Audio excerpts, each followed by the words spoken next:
On November 21st, 1992, Tom Monfils disappeared after a workplace dispute. A day later, his body was found in a pulp vat with a 50-pound weight wrapped around his neck. Over 30 years later, exactly who killed Monfils remains a mystery.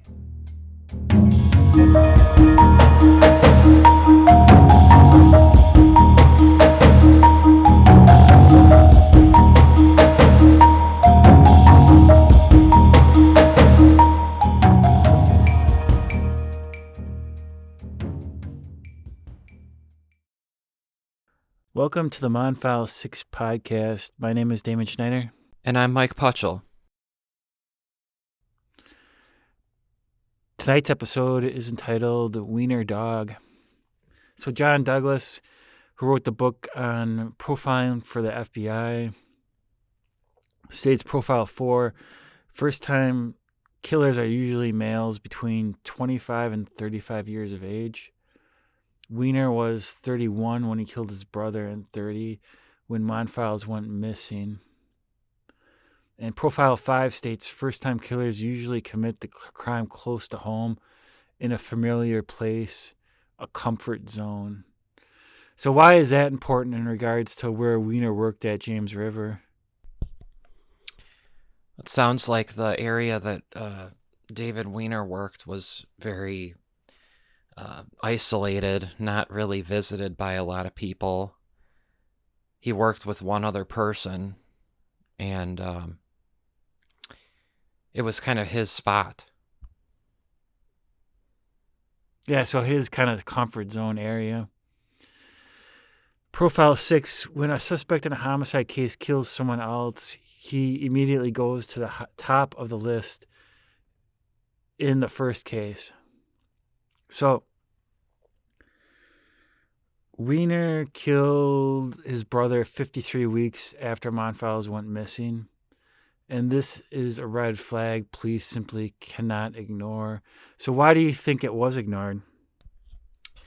Well, to me, what I get from that is this was a crucial witness for Zukowski, and he ignored so much about Wiener's background in order to keep him as a star witness. Yeah, there's so little evidence in the case that he wouldn't have been able to get the conviction without him. Wiener was released the next day after killing his brother on a signature bond of just $10,000 with the blessing of D.A. Zukowski. In contrast, each of the Monfils 6 defendants was strapped with a bond of $300,000. Is that unfair? Was that unfair, and why? It seems very curious. I mean, how do you explain that? I mean, we know how to explain it, but I would like to hear Zukowski explain it rationally, which he kind of will get into that in a little bit. Zukowski declared that Tim Wiener's homicide had nothing to do with Monfils' case. He curiously told the Green Bay Press-Gazette, "The world doesn't revolve around the Monfils case." What does that say to you? Well, I think he's downplaying it. You know, he's trying to deflect these comments, these questions from the press. Zukowski also denied Wiener's rapid release had anything to do with Monfils' case. He said, "It's utterly ridiculous.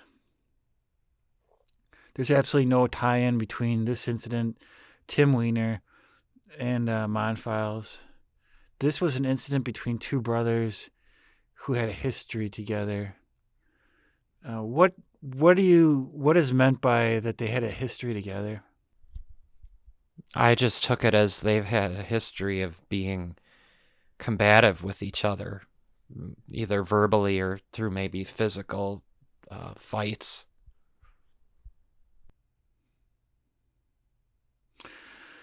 Yeah, it'd be interesting to hear from their mother, wouldn't it, as to what their relationship was like?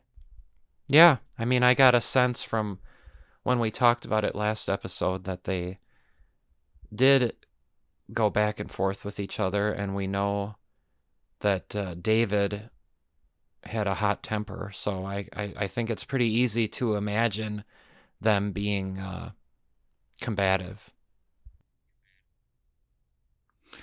Yeah, it's interesting that Wiener had, we know, a wife and a son. And I just kind of think to myself, especially after he killed his brother, like, how could she not leave him after he did that? Yeah, I don't know. I mean, there's a lot of people who stay with um,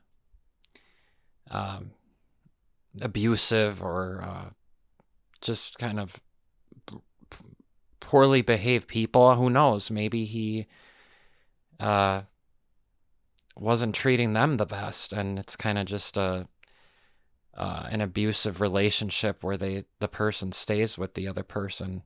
I don't know.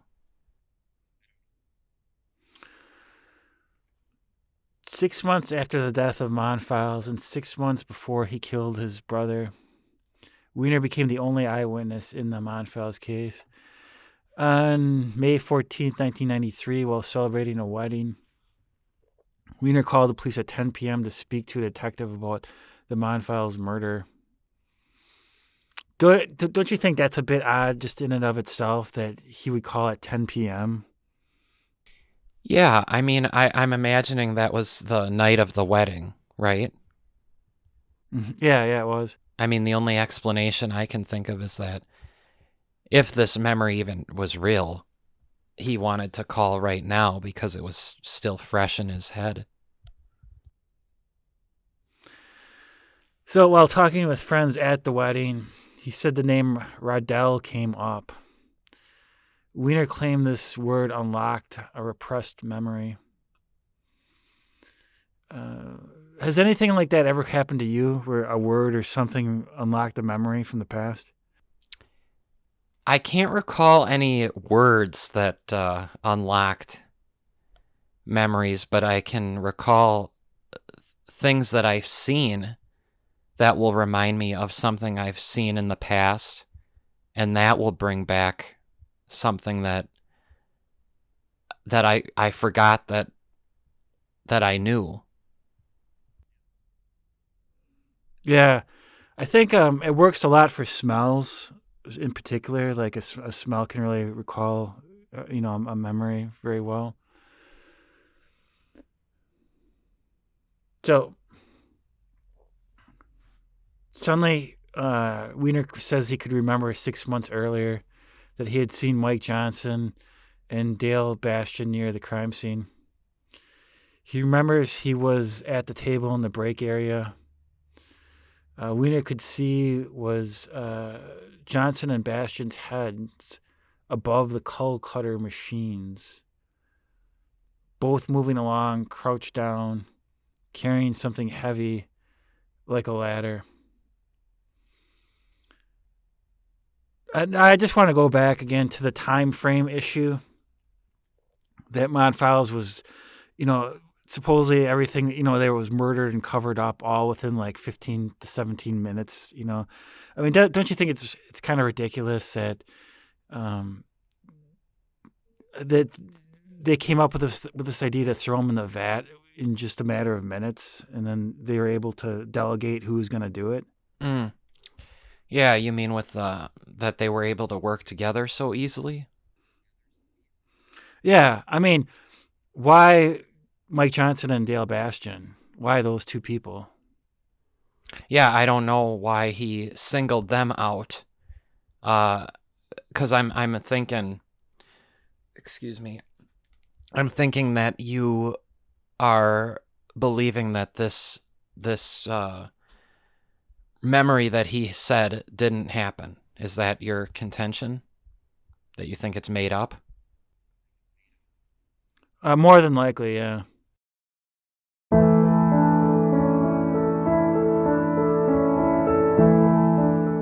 What's remembered lives.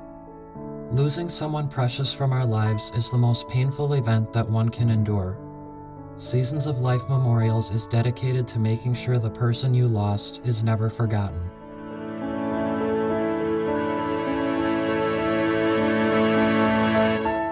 We work with you to help you craft a film about your loved one's life that can be viewed at the gravesite. We can also help you create a film about your very own life that can be viewed in the obituary section of your hometown newspaper. Imagine that, your friends, relatives, and neighbors viewing your own unique story and how your life truly did matter. Visit our website, seasonsoflifememorials.com, and follow us on social media today to start viewing what we can do for you.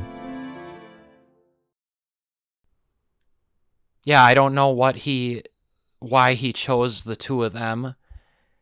He does say later that Dale Bastion scared the hell out of him, but he didn't really say why.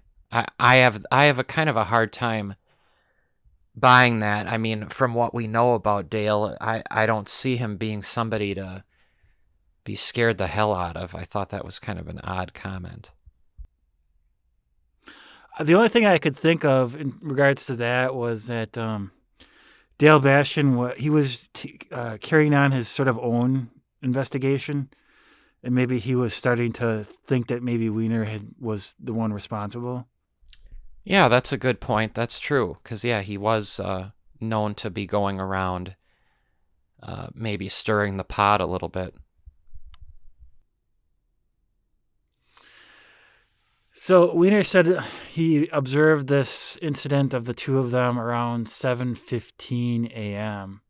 The only problem with that is Monfils was very much alive at this time. He logged a turnover at 7:34, and he was observed by several people as late as 7:40. So if he says this, that he saw him at 7:15, don't you think that the police should have just sort of realize that this doesn't fit and just move on? Yeah, you would think so, but we know from the past that they like to kind of change things around so that it fits their narrative.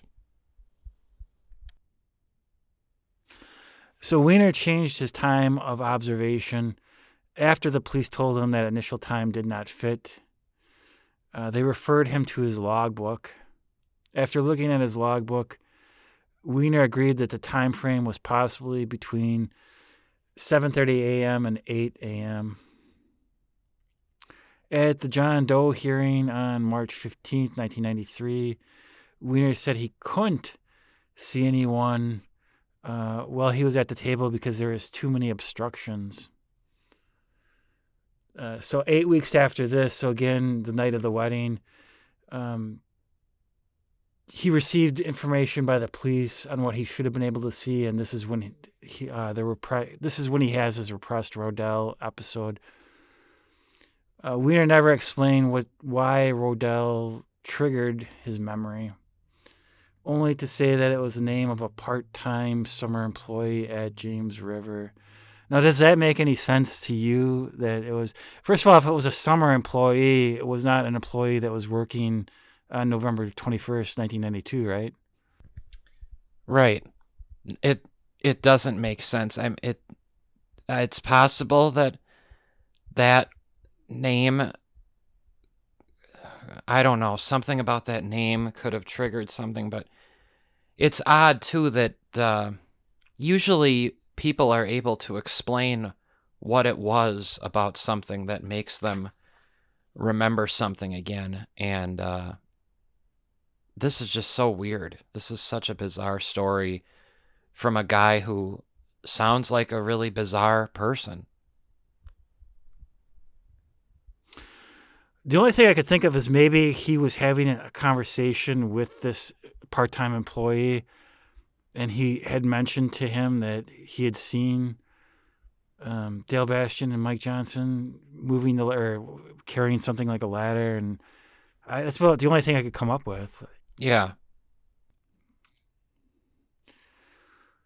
Even though Wiener worked closer to the pulp vat than any other employee, he was not interviewed until November 26, 4 days after Monfils' body was discovered. And it was Wiener that made the initial contact with the police. So we talked at an earlier episode about the shoddy police work. The night that they investigated. Do you think that this reflects that, the fact that they waited 4 days to interview the person that was closer to the pulp vat than anyone else? Definitely, that's bizarre. And again, they really didn't wait. He approached them. So who knows how longer it would have been for them to initiate an interview with him. He would seem to be the first one, I would say one of the first 5 people to talk to, because he worked right there in that area. So he phoned the police and he asked if he could come down to the station to talk to them. And a Sergeant Robert Haglund interviewed Wiener. Haglund took a 5-page statement and wrote a 2-page detail sheet on the interview. However, this statement would be debunked at the John Doe hearing 4 months later in March. Haglund wrote that Wiener had said he'd been having anxiety attacks for the past year and had been seeing a doctor. Why do you think that he put forth that information? I think just to show that this workplace death was getting to him, maybe, that it was really bothering him. I don't know. Is that what you took from that? Yeah, I think it's kind of, like setting up an alibi of, maybe if they had to give him a lie detector, he could say the medication was messing with him or something like that. Yeah. So the authors speculate that Wiener wanted to get on record 2 things with the police. Number 1, suicide. Wiener's theory is that Monfils must have put himself into the tissue chest. And then 2, alibi. Wiener he claims he had been with Keith Kutzka for 40 minutes from 7:45 a.m. to 8:25 a.m. In his report, Haglund noted that Wiener pushed the suicide theory. Wiener wanted to stress that for someone to get into the tissue chest, they would have to put themselves into it. And he states that if he had seen Monfils being dragged back by the area of the vat, he would have seen that. The only other way to get up into the vat is via a ladder from the first floor, and only one person can get on the ladder at one time. So what did you think about that? That one, he said he would have seen someone if he would have been, they were dragging Monfils back there, he would have seen it. And then 2, that only one person can get up into the vat at the same time because only one person can climb the ladder. Yeah, I thought that was interesting that he said that, because, I mean, if the person was brought in, or the body was brought in that way through the ladder, then that rules out the 6, but also him, or anybody else bringing the body up that way. But again, he did say that there was another way that's, he would have seen them dragging him back there. So that part doesn't really rule him out, but the ladder way through the first floor, that kind of rules everybody out. If you're on the first floor, yeah. If they were on the second floor, though, the walls of the vat were only 4 foot high, so it makes it much more, plausible that could have happened. In a second reference to suicide, Haglund wrote that Wiener said If you don't want to be found, you would drop yourself in the vat that Monfils was found in, because all the machines draw from that closet, so it is usually full. So basically, Monfils chose that particular vat because he didn't want people to find him. But does that make any sense to you? Because, of course, eventually they're going to find him, right? Yeah. I mean, it makes sense from a rational standpoint if you want to go the suicide way. But yeah, I mean, like you said, if somebody goes missing at a workplace, they're going to look everywhere. Memento mori. Remember, you must die someday. However, your life can be remembered forever by contacting us at seasonsoflifememorials.com. We are here to teach you how to create a film about your life that can be seen at your future gravesite, as well as within the obituary section of your very own newspaper. Contact us today at seasonsoflifememorials.com. Mike, can you just talk about the obituary and this new podcast option, as well as the photo montage on YouTube? Sure. We talked last week about the podcast option and how we discussed that that's kind of our newest product offering. We really think that this is the revolutionary way of memorializing somebody is through a podcast type format. We've also talked in the past about how our videos and the podcast now and just our services in general can be accessed through the QR code obituaries. So again, just like we had talked over all these episodes, the QR code links to the video, or the QR code can link to the podcast file. The QR code can link to even more than that, though. I mean, the QR code can also link to something like an Instagram page if they just want to do like photo montages, or just have their photo groupings of the individual. The link can also send you to a video montage, a photo montage, if the person or the family wanted to do a kind of a more intricate photo montage of the person's life over the years. That's something that we can also do as well. So the QR code can really link to like 5 or 6 or 7 different possibilities. It could also link to it could be like a tree link that can link to all of the different things that they have set up, whether it be the podcast, if they have a video, and if they have social media sites, it can link to all of those things too. So there's a lot of different options for people. And again, we have the website, seasonsoflifememorials.com. You can look at that if you want to get an idea of the details. There is a lot to offer, and it's offerings that you don't see other places, including funeral homes, what they are offering. Or give us a call or email. So indeed, imagine, opening up that Sunday newspaper, looking at the obituary section, listening to the podcast of this person's life, and then, watching their photos on YouTube in a montage format while you listen. So there's a lot to it for sure. And we're back. So, and then a third reference to suicide and a signed statement to Haglund.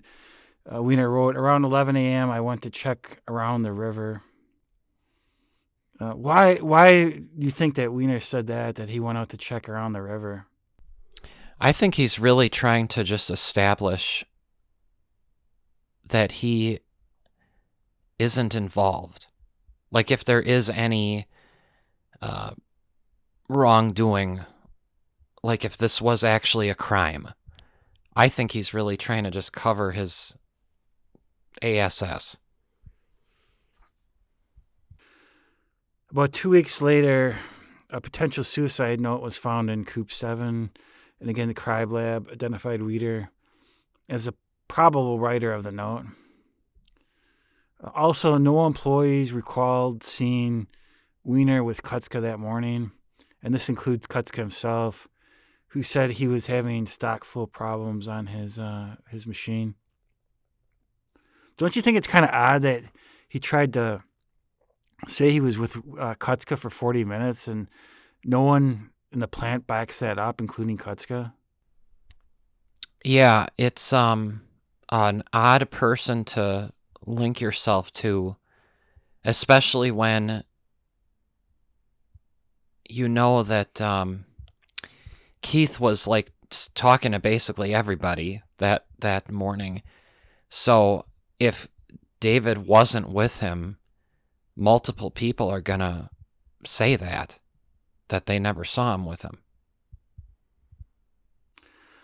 So at the John Doe hearing, Zukoski recognized the holes in Wiener's stories. However, rather than recognizing these holes as an alibi for Wiener himself, Zukoski incredibly accused him of creating a false alibi for Kutzka to protect him. Zukoski let Wiener off the ropes, effectively coaching him. Now, John Menu has a clear recollection of a conversation he had with Wiener around 7 a.m. concerning the identity of the caller's voice. Menu thought the voice was that of Dick Marto, a supervisor from a different shift. Wiener corrected him and said that it was Monfils' voice. In a civil deposition taken on November 3rd, 1993, Kutzka recalled Wiener was also one of the people who had listened to the tape in Coop 9 between 6:15 a.m. and 7:05 a.m. In the deposition, Kutzka says Wiener took the tape player around to other employees at the mill and that he was listening to the tape. And listening to the tape was one of the first things he did that morning. That's interesting just because when I was at the Milwaukee Film Fest and Zukoski was speaking, that's one of the things he brought up was that the tape was being played all over the mill all that morning. And I guess to kind of state that they were getting all the workers really riled up. Do you think that's why he emphasized that so much? Yeah, I think this tape was kind of like the news of the year at that place. This was a real a big event for everybody. I think it's all anybody was talking about.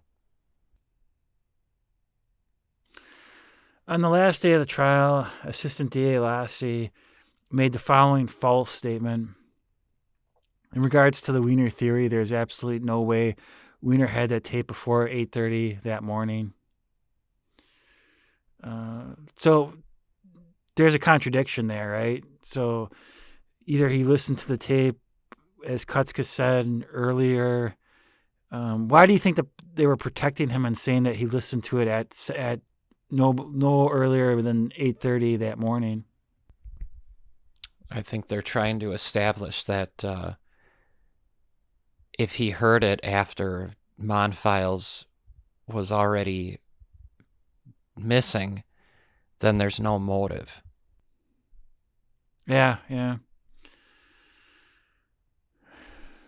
That suggests that they recognize that the jury might have thought, that he potentially could have had a role in the death.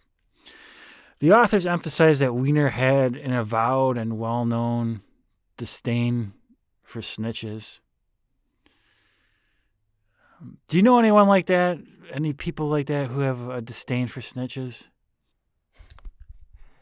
Not personally that I can think of, but that's not really something that I've had a specific conversation about with people. I know in generally, there are a lot of people who don't like that. I mean, that's why you'll have a lot of poor cooperation with police because they don't want to talk because they know that a lot of people in their community don't support that. They don't support giving information to police. Do you have any experience with that? I don't, but from watching a lot of movies, that often is a plot point that does come up. Like, people don't want to talk to the police because they're afraid it's going to come back on them. Yeah. Yeah. So the authors state, why did the prosecution work so hard to shelter Wiener from the jury? They state that Wiener was a lone wolf who, if he had harmed Monfils, would have likely acted alone. And if he was guilty, then the 6 men sitting in court with the words union conspiracy over their heads were not guilty, and Zukowski didn't like that. There are 3 reports that state Minu and Wiener listened to the tape around 7 a.m., yet Minu never testified at the trial. So why is that important? And that's a good thing to bring up, too, because I don't get that. I don't get why... I get why the prosecution wouldn't bring him forward, because he wasn't helpful to their case, but wouldn't you think the defense would want him brought up easily? I mean, he would be a great witness for the defense. Before Monfils' death was declared a homicide again, as we noted just earlier, a suicide note was found in Coop 7. And on that suicide note, it was written page 152, and this is like a phone book. So this led to the Monfils address within the phone book. And there are written words in the margins of the book. I do not fear death, for in death we seek eternal life. And Wisconsin State Crime Lab investigator Jane Lewis found that Wiener did write this note.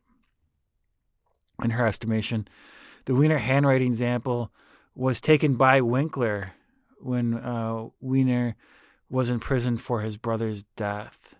So I think that point is important, just because if Wiener, you can change your handwriting, right? If you don't want people to, but here they got it, they got his handwriting from another, a different aspect of it. So he didn't know that it was being looked at in terms of the suicide note. I remember as a kid changing my handwriting when I got caught for something. And I think I was like, my mom's friend was like, write something down so we can compare your handwriting. And what did I do? I just changed my handwriting so it wouldn't look like what was on the note. Did you ever do anything like that? No, I'm curious about this. What were you accused of? I don't even remember, but it was something moderately, where I was afraid that I was going to get found out. And I just remember thinking, as long as I just change my handwriting, no one's going to know that it's not me. So it was something that you did? Yeah, it was. But you don't remember what it was? Did, yeah. No. No, I haven't been involved in anything that I can recall. I feel like I'd remember something like that.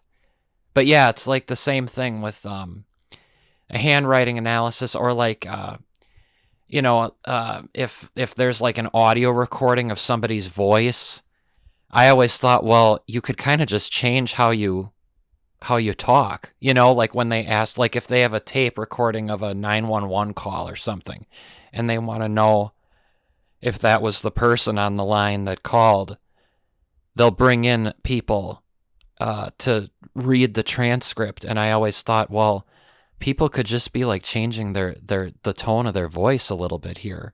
You know what I mean? Mm-hmm. Yeah.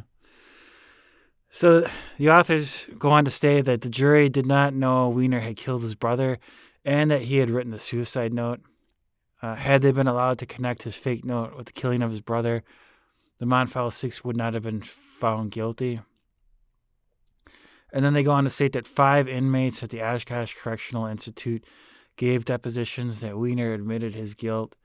Yet the Wisconsin district court said that the 5 inmates could have had a hidden agenda. What do you think they meant by that, having a hidden agenda? as far as the hidden agenda, it's the usual, that they are figuring that they want to get a deal from the prosecution. But again, as the writers point out really, really well, they're not offering information that would help the state. It would actually be the other way around. So it's rare that inmates will come forward with information against the prosecution.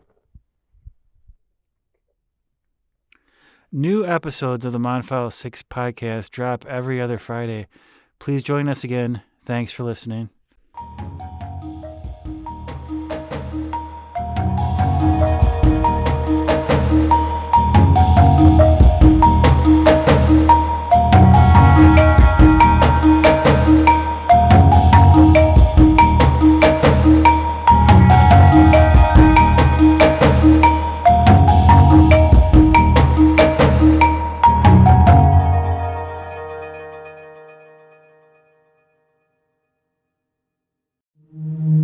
Have you recently lost a loved one and want to hold on to their memory forever? We create individual and unique video-based obituaries that will allow anyone reading your local newspaper or visiting the gravesite to view the video and your memories of the loved one. Contact us today at seasonsoflifememorials.com.